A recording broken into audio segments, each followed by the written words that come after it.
آپ نے تو 4 اہلکاروں کو جو معطل کیا تھا ان کو بھی بحال کر دیا ہے اور ان کی بھی خلاف رپٹ نہیں لکھی گئی، اور عوام کو بیوقوف بنانے کے لیے آپ کہہ رہے ہیں خدا کے لیے آپ نے اللہ تعالیٰ کو جان دینی ہے۔ ایسے اگر کرایہ دار لوگوں کو آپ پریشان کریں گے تو یہ لوگ پہلے ہی اس ملک کو معاشی بحران میں، اس مہنگائی کے دور میں لوگ ملک چھوڑ کے جا رہے ہیں، تو کہیں پولیس کے ستائے ہوئے لوگ بھی یہاں چلے جائیں، کہیں پولیس کے ستائے ہوئے لوگ بھی یہاں چلے جائیں، تو خدا کے لیے جس کے ٹیکس کے پیسے سے آپ کو تنخواہ ملتی ہے اپنے اہلکاروں کو روکیں، کیونکہ ہر جو قانون کی بالادستی جب تک نہیں ہوگی، قانون پر عمل درآمد نہیں ہوگا، یہ ملک بالکل نہیں چل سکتا۔ اور ایک غریب آدمی اس مہنگائی کے دور میں اپنی کرائے کے مکان میں یہ گھر میں سویا ہوا اور اس کے خلاف اس کے گھر میں جو ہے آپ ایسے ہی ٹانگیں جو ہے نا وہ دیواریں پھلانگ کے گھس جاتے ہیں، تو یہ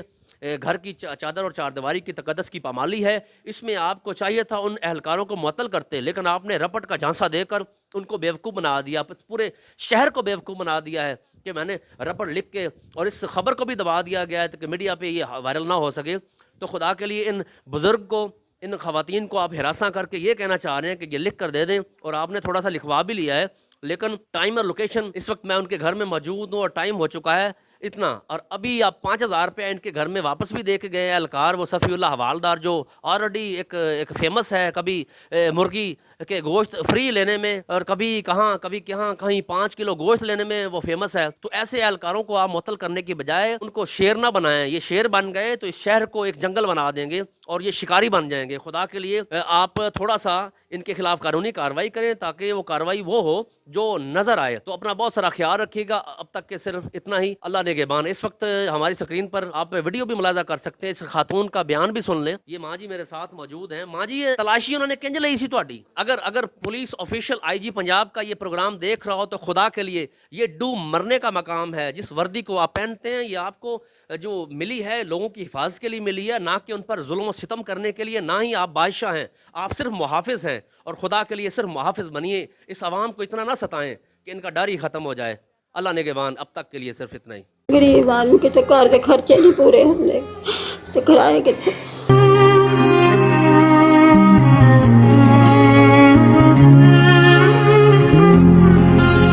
آئے بچے میرے کدے بیمار وا۔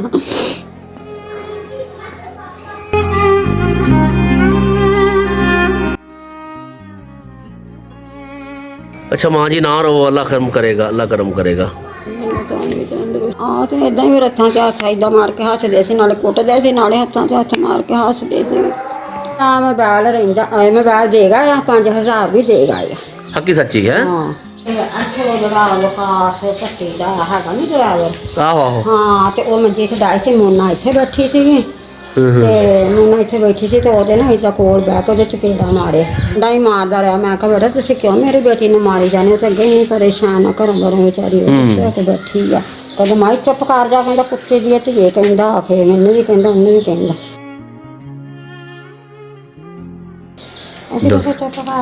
ਉਹਨਾਂ ਅੱਗੇ ਕੌਣ ਬੋਲਦਾ?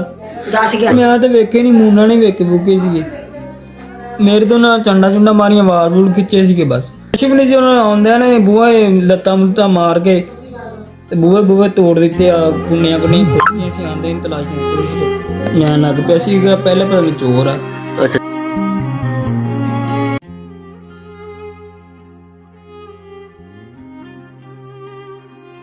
ਚੰਡਾ ਚੁੰਡਾ ਹੀ ਮਾਰੀਆਂ ਸੀ ਉਹਨਾਂ ਨੇ। ਮੇਰੀ ਵੀ ਤਲਾਸ਼ੀ ਲਈ, ਕਹਿੰਦੇ ਮੋਬਾਈਲ ਲਿਆ, ਕਹਿੰਦਾ ਕਿੱਥੇ ਆ? ਤਲਾਸ਼ੀ ਲੈਣ ਲੱਗਿਆ। ਏਦਾਂ ਕਰਕੇ ਤਲਾਸ਼ੀ ਲਈ ਉਹਨਾਂ ਨੇ ਮੇਰੀ। ਮੈਂ ਕਿਹਾ ਪੁੱਤਰ ਮੇਰੇ ਕੋਲ ਤਾਂ ਕੁਛ ਵੀ ਨਹੀਂ ਹੈਗਾ ਗਾ, ਮੈਨੂੰ ਤਾਂ ਕਰਨਾ ਹੀ ਨਹੀਂ ਆਉਂਦਾ, ਮੈਂ ਸੁਣ ਜ਼ਰੂਰ ਲੈਂਦੀ ਹਾਂ। ਤੇ ਨਹੀਂ ਕੱਢ, ਤੇਰੇ ਕੋਲ ਮੋਬਾਈਲ ਹੈਗਾ? ਮੈਂ ਕਿਹਾ ਬੇਟਾ ਮੇਰੇ ਕੋਲ ਮੋਬਾਈਲ ਨਹੀਂ ਹੈਗਾ ਗਾ। ਆਹੋ ਤੇ ਖਿੱਚਦੇ ਧੁੰਦੇ ਰਾਹ ਆ। ਬੇਟੀ ਮੇਰੀ ਕਹਿੰਦੇ ਸੀਗੇ ਵੀ ਇਹਨੂੰ ਸਾਈਡ ਤੇ ਲੈ ਕੇ ਚਲੀ ਗਏ, ਚਪੇੜਾਂ ਬੜੀਆਂ ਮਾਰੀਆਂ, ਘਰੂੰਡ ਉਹਦੇ ਬੜੇ ਮਾਰੇ ਆ ਵਿਚਾਰੀ ਦੇ, ਮੁੰਨਾ ਦੇ। ਉਹ ਫਿਰ 3-4 ਜਾਣੇ ਕਹਿੰਦੇ ਇਹਨੂੰ ਸਾਈਡ ਤੇ ਨਾ ਲੈ ਕੇ ਚੱਲੀ ਗਏ, ਕਹਿੰਦੇ ਫਿਰ ਅਸੀਂ ਮਿੰਟਾਂ ਮਾਫੀਆਂ ਮੰਗੀਆਂ।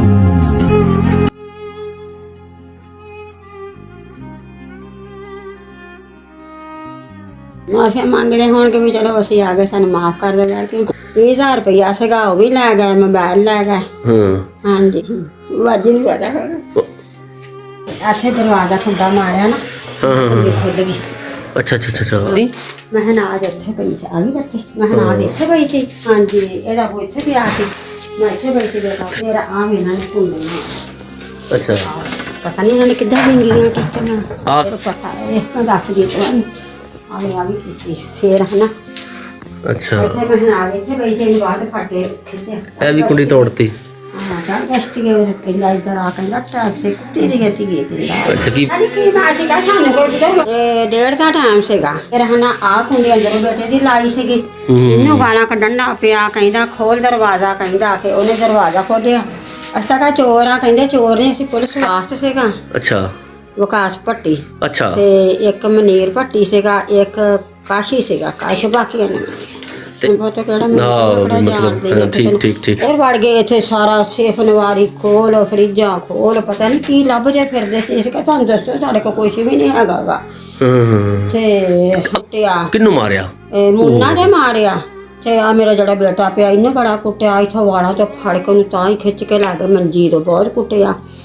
ਕੁੱਟ ਕੇ ਗਾਲਾਂ ਬਹੁਤ ਕੱਢੀਆਂ ਫਿਰ ਹਨਾ ਇੱਥੇ ਉਧਰ ਲੈ ਗਏ ਪਰੇ ਕਹਿੰਦੇ ਚਲੋ ਸਾਡੇ ਨਾਲ ਫਿਰ ਮੇਰੇ ਬੇਟੇ ਨੇ ਵੀ ਲੈ ਗਏ ਬੇਟੇ ਨੇ ਵੀ ਲੈ ਗਏ ਪਰ ਨਹਿਰ ਕੋ ਜਾ ਕੇ ਫਿਰ ਉਹਨਾਂ ਨੇ ਛੱਡਤਾ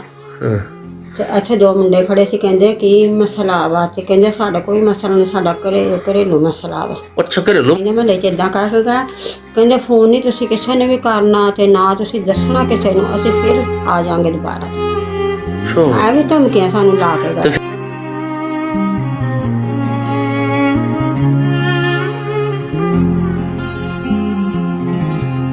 ਵੀ ਕਿਹਾ ਕਿ ਸਾਡਾ ਕਸੂਰ ਕੋਈ ਵੀ ਨਹੀਂ ਹੈਗਾ ਕੋਈ ਕਸੂਰ ਤੁਹਾਨੂੰ ਸਾਡੇ 'ਚ ਨਜ਼ਰ ਆਇਆ ਲੇਕਿਨ ਮਤਲਬ ਹੈ ਪੁੱਠੇ ਸਿੱਧੇ ਸਵਾਲ ਜਵਾਬ ਜੇ ਕਰਦੇ ਨੇ ਰਹੇ ਨੇ ਮੈਨੂੰ ਵੀ ਫਿਰ ਬਾਅਦ 'ਚ ਉਹਨਾਂ ਨੇ ਜਾਣ ਲੱਗੇ ਇਹ ਕਿਹਾ ਹੈ ਕਿ ਦੱਸਣਾ ਨਾ ਕਿਸੇ ਨੂੰ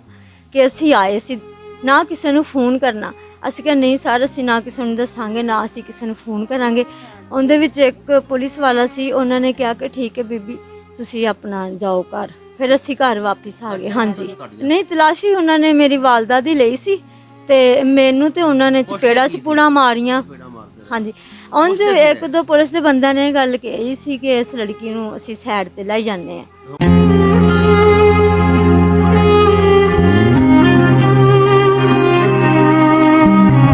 ਗਲਤ ਇਰਾਦਾ ਮੈਂ ਤੇ ਉਸ ਟਾਈਮ ਬਹੁਤ ਜ਼ਿਆਦਾ ਪਰੇਸ਼ਾਨ ਸੀ ਮੈਨੂੰ ਕੋਈ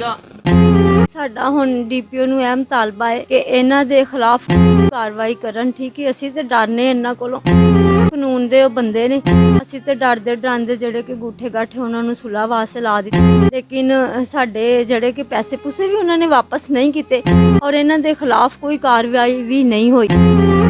ਸਾਨੂੰ ਗਲਤ ਖਬਰਾਂ ਦਿੱਤੀਆਂ ਗਈਆਂ ਕਿ ਮੁਅੱਤਲ ਹੋ ਗਏ ਨੇ ਜੀ ਤੁਹਾਡਾ ਇਨਸਾਫ ਹੋ ਗਿਆ ਤੁਹਾਡੇ ਵਾਸਤੇ ਇਹ ਇਨਸਾਫ ਹੋਇਆ ਹੈ